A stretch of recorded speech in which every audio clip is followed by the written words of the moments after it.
グータラズです。今日は40ソアラ買ったんで、テール交換の動画ですね、撮ったんで、その前にエンブレムとかなかったんだよね。エンブレム買ってきました。トヨタに注文して。これね、尻尾焼きらしいですよ。めっちゃ重いの。羽のとこが尻尾焼きって言ってたかな。めっちゃ重い。なんでみんな L マークね、どうやらね L マークついてたんだよね。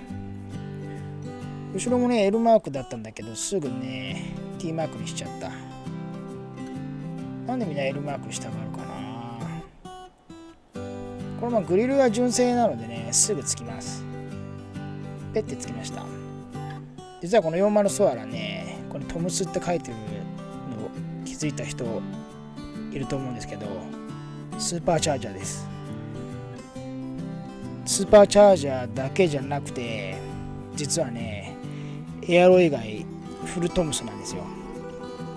ボンネットもハイパーブレーキキットもブレースも全部トムスなんです。これだから買っちゃったんです。なかなか珍しいよね。本当に珍しい。早いしね。ってことで本題のテールいきましょう。このテールをね、後期にしたんだよね。後期っていうか、日本だと SC か、レクサス SC になるんですけど、前期が電球だったのに後期は LED だから、この抵抗をつけないと警告灯がつくので、抵抗を入れるとこはね、室内に入れたくなかったんで、室内というか車内に、このバンパーの隙間に入れようと思って、ここにステーを買ってきて加工します。見てけ、これ曲げただけこれだけでねいけると思って曲げただけ。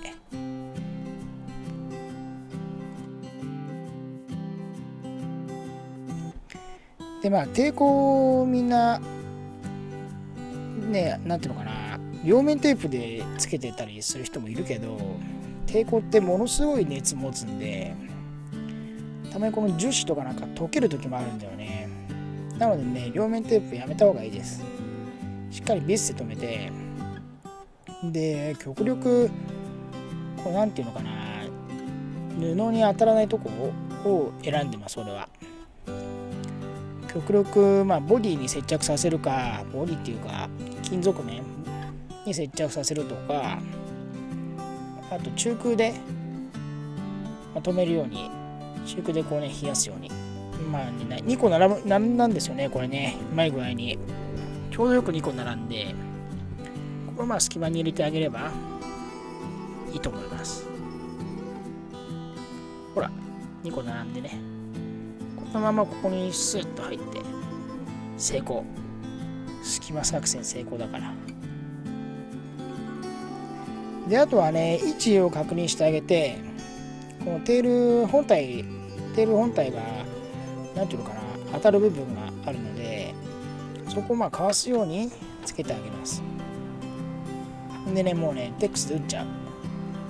テックスって俺ら呼んでるけど、なんていうのかな、ドリルビス、テコビスっていうのかな、あれでも打っちゃいます。でも穴開くので、今気になるなと思って、いろいろ雨対策、水対策を今からしていきます。でその辺に転がってたタッチペン、色がね全然合わない見えないからいいやと思って、錆びなきゃいいやと思って、表側のねビスとかステーはこのタッチペン塗ってあげました。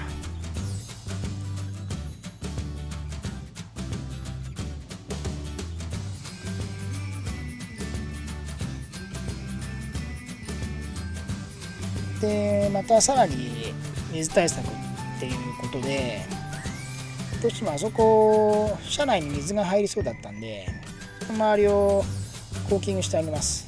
そう、昨日使ってね、アリストの余ったやつで、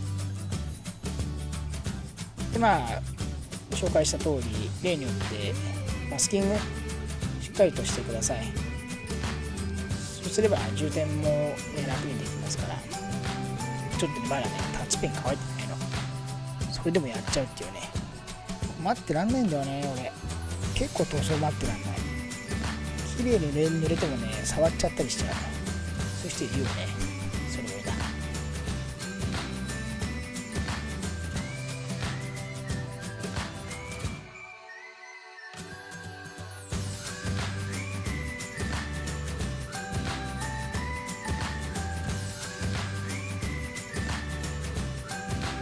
まあ場所は見えるとこじゃないんで、そんなにまあ綺麗にって意識しなくてもいいんですけど、まあ、しっかり水が入ってこないようにそこだけ気にしながらやりましょう。で抵抗はもう中空になってるので結構よく冷えると思います。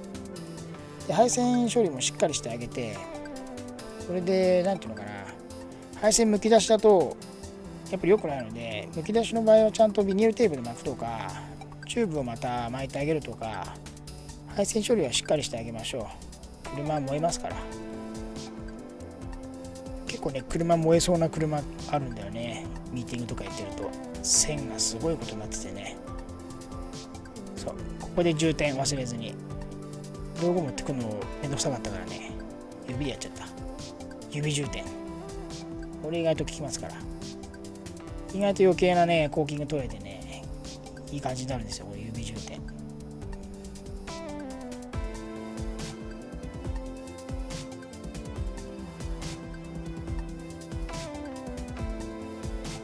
こんだけしっかりやってれば水は入ることないと思います。あとはその配線の処理もきっちりしてあげて、配線はまあ今度これバイパーがついてるんですけど、バイパーの配線もすごいむき出しなんでね、一回配線処理きちんとしたいと思います。その時また動画撮って配線の処理を紹介していきたいなと思って。配線処理しっかりしないとね、ほんと車燃えますから。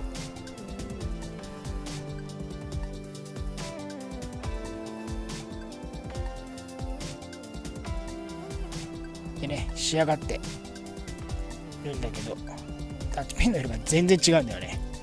まあそりゃそうだよね。その辺のやつだから。見えないからいいやと思って。錆びなきゃいいやと思って。でね、取り付けです。いいよね。こう来てるやっぱりいいよ。LED だから。最近の車になりました。車自体古いけど、最近っぽくなった。で、このトランクのスカフプレートもこれなくてですね、そうそう、T マークにした。ここも L になってたから、T マークに速攻変えました。スカフプレートもなかったんで、トヨタに注文したらね、もう後期しかないって言われて、スカフプレートだけレクサスってなってるんです。ちょっとそういうのやだな。あとはリアはエンブレム、トムスのエンブレムつけたいなと思って、それをまだ買ってません。でも40ソアラトムスなんですけど、フルトムスなんですけど、でもすごいね、トルクがすごい。後期と前期とまあソアラあるんですけど、前期の方がパワーが上なんですよね。オートマの関係でどうしてもパワーを上げやすいのが前期の方だっていう話で、スーパーチャージャー組んだ時は354馬力だっけな、前期が。後期がね340馬力なんですよ。なのであえてっていうか、たまたま前期でこれがあったんで、トムスじゃなかったら買ってないんですけどね。今度その詳しいその紹介動画も上げていきます。今日はアリストに続いてテールですけど、テール続きで出してみました。本日も皆さんありがとうございました。また次もね動画上げますので、その時もよろしくお願いします。ありがとうございました。